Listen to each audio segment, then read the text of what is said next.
नमस्कार भैया बहनों। आज फिर मैं आपके लिए कक्षा 10 विषय हिंदी का जो अपना एक वीडियो में आपको प्रसारित कर चुका हूँ, बाल गोविंद भगत, उसका द्वितीय वीडियो आज मैं आपके लिए लेकर आया हूँ। इसके पहले वीडियो में आपने देखा कि किस प्रकार बाल गोविंद भगत एक ग्रस्त जीवन जीते हुए भी कैसे साधु का जीवन जी रहे थे। इसमें पहले अपन ने बताया कि कोई ऐसा नहीं है कि साधु का वेश धारण करने पर ही साधु कहलाएगा। ग्रस्त व्यक्ति भी साधु जैसे कार्य करके साधु हो सकता है, सज्जन पुरुष हो सकता है। जैसे बाल गोविंद भगत के बारे में परिचय जो हमने दिया, उसके बारे में बताया कि कबीर के शिष्यों में जिनकी गिनती है, ऐसे बाल गोविंद भगत जो कभी झूठ नहीं बोलते, दूसरे का हक नहीं छीनते, परोपकार का कार्य करते हैं, आत्मा को मरण को मंगल मानते हैं, ऐसे सब ये साधुओं जैसे कार्य हैं। अपनी फसल को पहले भगवान को चढ़ाना और भगवान से प्रसाद के रूप में प्राप्त करना, वो अपने परिवार के भरण पोषण के लिए लेकर आना, ये सब कार्य दूसरों के खेत में सोच के लिए भी नहीं जाना। और सुबह और शाम जो नित्य कर्म है वो समय अनुसार करना, ये सारे जैसे कार्य हैं, ये साधु सज्जन जैसे ही कार्य नजर आते हैं। इसलिए वह ग्रस्त होते हुए भी एक साधु थे। आगे हम पढ़ते हैं। अब तक हमने पढ़ा था कि किस प्रकार वो अपने घर में भी मंडली जमाए हुए बैठे रहते थे, उनके संगीत को सुनने के लिए लोग आते थे और इतने मगन और मस्त होकर सुनते थे कि खुद बाल गोविंद भगत अपने संगीत को खंजरी को बजाते बजाते, गीत गाते गाते वो इतने सरूर में आ जाते कि नाचने भी लग जाते। लोग भी उनके साथ उस ले और ताल के साथ में नाचने और गाने लग जाते कि खुद का होश आवास नहीं रहता। इस प्रकार ये सब साधुओं के ही कार्य, साधुओं जैसे ही कार्य करते हुए, ग्रस्त होते हुए भी साधु थे बाल गोविंद भगत। अब हम आगे बढ़ते हैं कि किस प्रकार बाल गोविंद भगत की संगीत साधना उत्कर्ष थी। एक बार ऐसा होता है, उस दिन देखा गया जिस ये संगीत साधना का उत्कर्ष रूप, सबसे उच्च कोटि का रूप हमको उस दिन दिखाई दिया जिस दिन उनका इकलौता बेटा मर गया था। वो जो उसका जो इकलौता बेटा था वो कुछ सुस्त और बोझा सा था, अर्थात जिसको हम कह सकते हैं कि जिसको पगला सा था वो, किंतु इस कारण बाल गोविंद भगत उसे और भी ज्यादा मानते। अब यहाँ पर यह जो चीज बताई गई है कि वो जो उनका बोंदूसा, जो जिसे अपन कहते हैं कि मानसिक थोड़ा सा विक्षिप्त बालक था, उस बालक या जिसे अपन कह सकते हैं कम अक्ल वाला, वो उस बालक की देख रेख करना उनके लिए क्या था, बाल गोविंद भगत के लिए ज्यादा मायने रखता था। क्यों? ऐसे व्यक्तियों की देखभाल करने की ज्यादा आवश्यकता होती। यही चीज यहाँ पर बताई गई है। ऐसा ही कार्य करने को यहाँ पर बताया गया है कि बाल गोविंद भगत अपने बोंदू से बोधासा जो लड़का है, उस बोधासा लड़का है उसकी देख रेख करने के लिए करना ज्यादा महत्व देते थे, उसको आवश्यकता ज्यादा थी। इस प्रकार कहा जाता है कि ऐसे व्यक्तियों की देखभाल हमें ज्यादा करनी पड़ती है। इसलिए वह अपने इस पुत्र को ज्यादा मानते थे। उनकी समझ में ऐसे आदमियों पर ज्यादा नजर रखनी चाहिए, ज्यादा प्यार करना चाहिए, क्योंकि वे निगरानी और मोहब्बत के ज्यादा हकदार होते हैं। मोहब्बत यानी प्रेम। यहाँ पर एक शब्द उर्दू शब्द आया है मोहब्बत। मोहब्बत यानी प्रेम। तो ऐसे व्यक्तियों के लिए, ऐसे व्यक्तियों की निगरानी, देख रेख ज्यादा करनी चाहिए, आवश्यकता ज्यादा है ऐसे लोगों को। ये ऐसा हमें बाल गोविंद के चरित्र के द्वारा बताया गया है। आगे हम देखते हैं कि बड़ी साथ से उसकी शादी कराई थी, अपने बेटे की बड़ी ही साथ, ये जिसे अपन कहते हैं कि बड़े चाव से उसकी शादी कराई थी। पतौ बड़ी सुबग और सुशील थी, अच्छे भाग्य वाली और सुंदर थी, सुभग,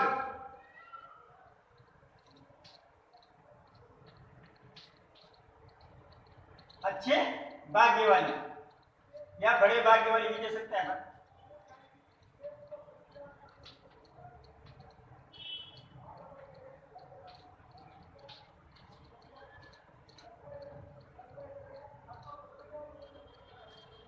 तो अच्छे भाग्य वाली और सुशील यानी सुंदर थी, घर की पूरी प्रबंधिका बनकर भगत को बहुत कुछ दुनियादारी से उसने निवृत्त कर दिया था। निवृत्त का अर्थ क्या होता है भाई?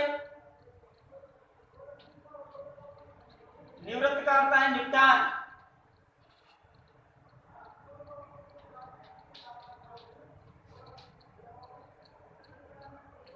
यानी कि वो उससे मुक्त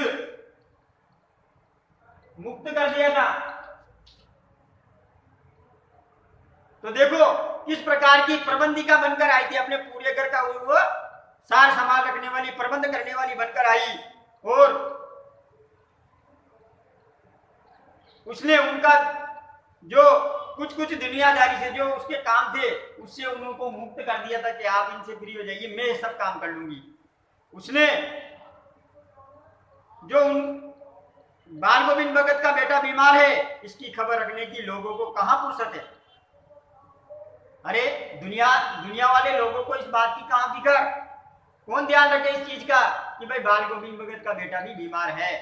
किंतु मौत तो अपनी ओर सबका ध्यान खींच कर ही रखती है, लेकिन जिसकी मौत हो जाती है उसका तो ध्यान सभी को पड़ जाता है, जिसके घर में मौत हो जाती है उसका तो ध्यान सभी को आ जाता है। हमने सुना बाल गोविंद भगत का बेटा मर गया, कोतूहलवश, आश्चर्यवश, कोतूहलवश यानी आश्चर्यवश उनके घर गया, देखकर दंग रह गया, आश्चर्यचकित रह गया।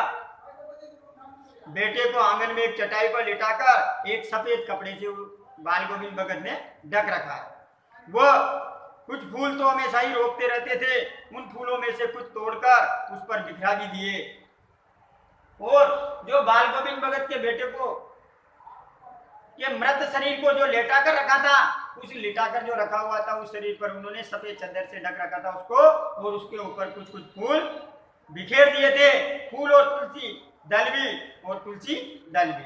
सिरा ने एक चिराग जला रखा था, दीपक जला रखा था, चिराग यानी दीपक, तो दीपक जला रखा था, और उसके सामने जमीन पर ही आसन जमाए गीत गाए चले जा रहे थे, और उसके पास ही जमीन पर बैठकर वह गीत गाए जा रहे थे।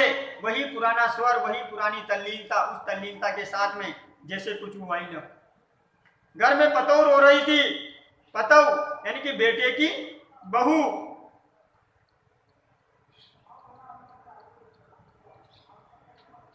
घर में पतौ रो रही थी,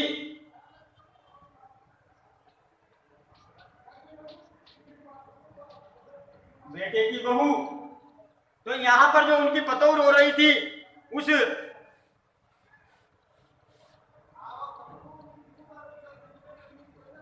पुत्रवधू भी कह सकते हैं इसे, पुत्रवधू।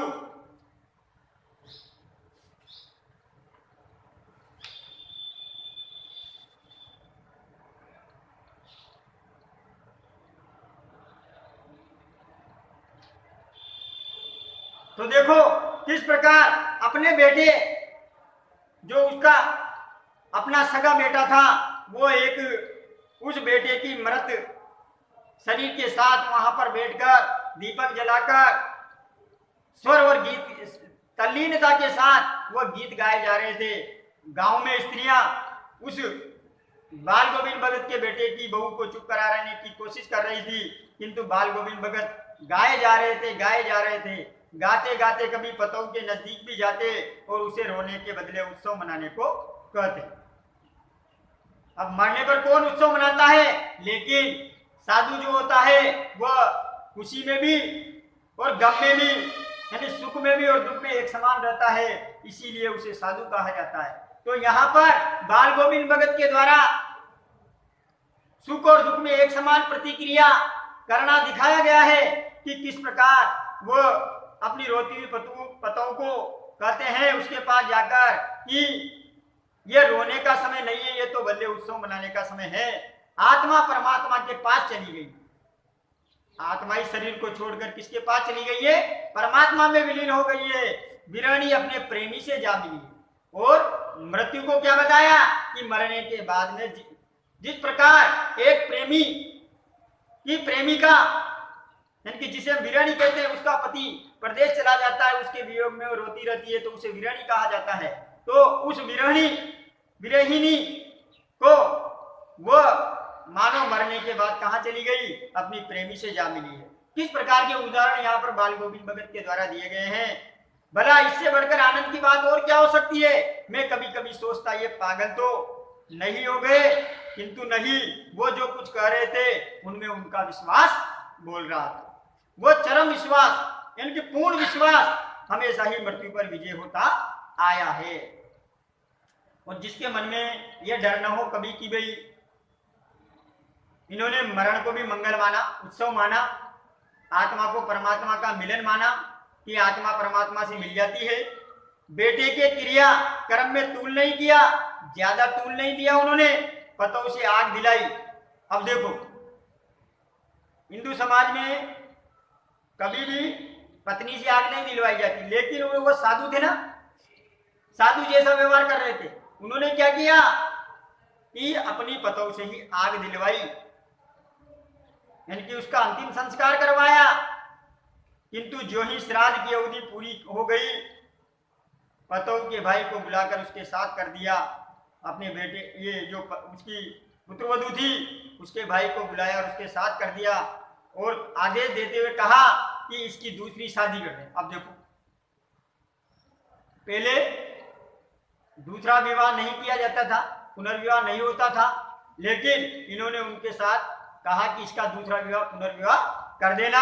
भाई मेरा बेटा तो मर ही चुका है, अब इसकी दूसरी शादी कर देना ताकि इसकी जिंदगी तो हंसी खुशी गुजर जाए। इधर पतो रो रो कर कहती कि मैं चली जाऊंगी तो बुढ़ापे में कौन आपके लिए भोजन बनाएगा, बीमार पड़े तो कौन एक चुल्लू पर पानी भी देगा। अरे आपको पानी पिलाने वाला भी नहीं रहा, जब मैं भी चली जाऊंगी तो आपको यहाँ पानी कौन पिलाएगा। मैं पैर पड़ती हूं मुझे अपने चरणों से लगने की। देखो कितनी अच्छे विचारों वाली उनकी पतोह थी, उनकी पुत्रवधू थी कि वो भी भले से उसका पति मर चुका है, लेकिन फिर भी वो अपने सास की, ससुर की सेवा करने के लिए वहीं रहना चाहती है। आजकल देखा होगा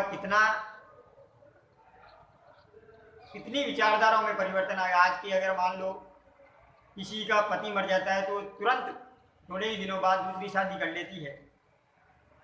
कर भी लेना चाहिए, इसके लिए कोई बुराई नहीं है, लेकिन यहां पर देखो किस प्रकार का चरित्र उसकी पुत्रवधू का भी प्रस्तुत किया गया है।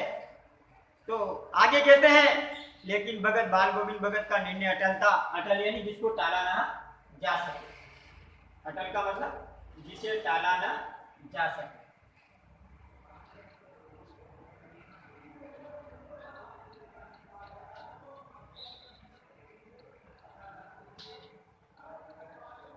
तो ऐसा बाल गोविंद भगत का आदेश था, निर्णय था, जिसे टाला नहीं जा सकता था। बाल गोविंद भगत जो तू जा नहीं तो मैं इस घर को छोड़कर चल दूंगा, और कह दिया कि अगर तू नहीं जाएगी तो मैं इस घर को छोड़कर चला जाऊंगा। ये उनकी आखिरी दलील। इस दलील के आगे बेचारी की क्या चलती। उसने आखिरी निर्णय सुना दिया था, आखिरी फैसला सुना दिया था कि मैं, अगर तू नहीं जाएगी तो मैं चला जाऊंगा। अब वो क्या बोलती बेचारी। बाल गोविंद भगत की मौत उन्हीं के अनुरूप हुई जैसा वो चाहते थे।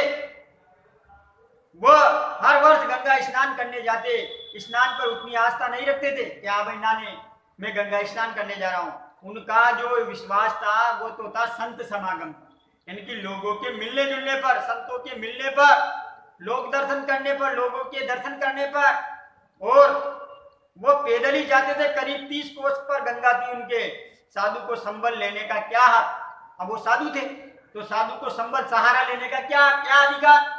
साधु तो ऐसे ही जाते हैं, किसी के बिना, ये किसी के सहारे के बिना ही वो, जिस प्रकार साधु पैदल चलकर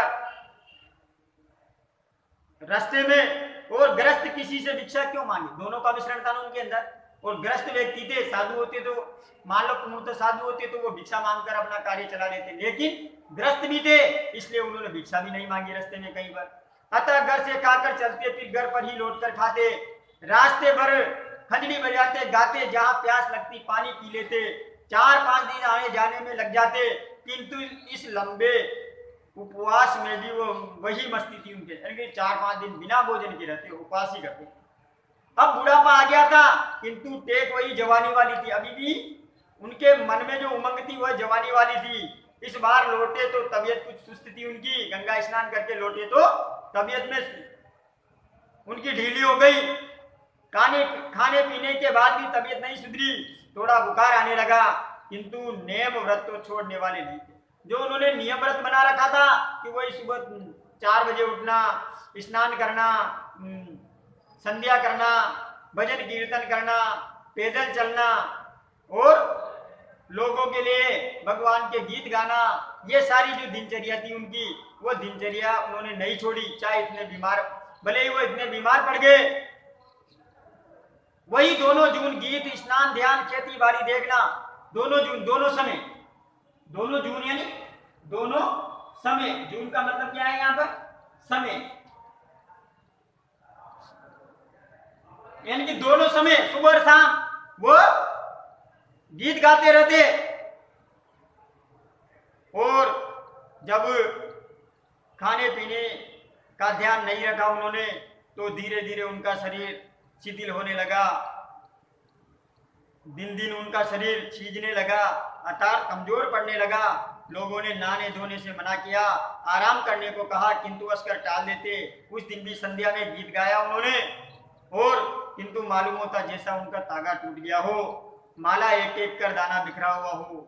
भोर में लोगों ने गीत नहीं सुना, अर्थात उस समय ही उनकी मृत्यु हो गई। जाकर देखा तो बाल गोविंद भगत नहीं रहे, सिर्फ उनका पंजर पड़ा है। पंजर यानी शरीर, पंजर का अर्थ क्या होता है? शरीर होता है। सिर्फ उनका पंजर,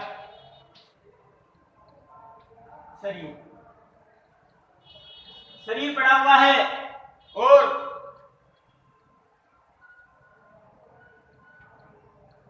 इस प्रकार आपने देखा कि बाल गोविंद भगत जो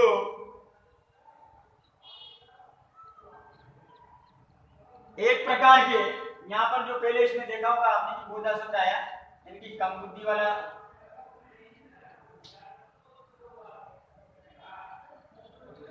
कम अकल या कम बुद्धि वाला।